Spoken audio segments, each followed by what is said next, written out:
V tomto videu vám predstavím naše 3 nové ceruzky na pery. Úmyselne sme vytvorili odlišný dizajn od našej Bare Temptation Poutliner, aby ste ich ľahko rozoznali. S týmito ceruzkami môžete zájsť aj cez hranu pier, ak si ich chcete opticky zväčšiť, čo pri Bare Temptation neodporúčame.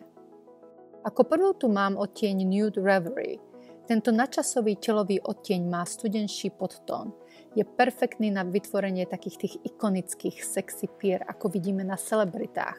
Od Brigitte Bardot po Kim Kardashian, Nude Reverie nikdy nevyjde z módy.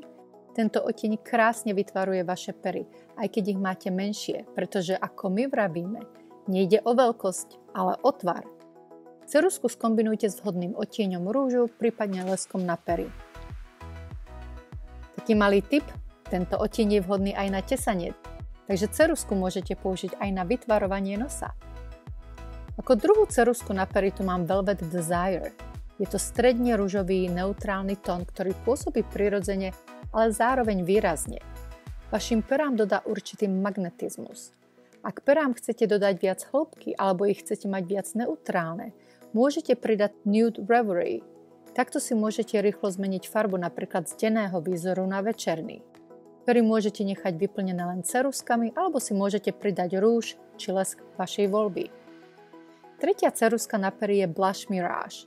Tento jemný, neutrálny broskyňový odtieň vám dodá pôvab, jemnosť a ženskosť.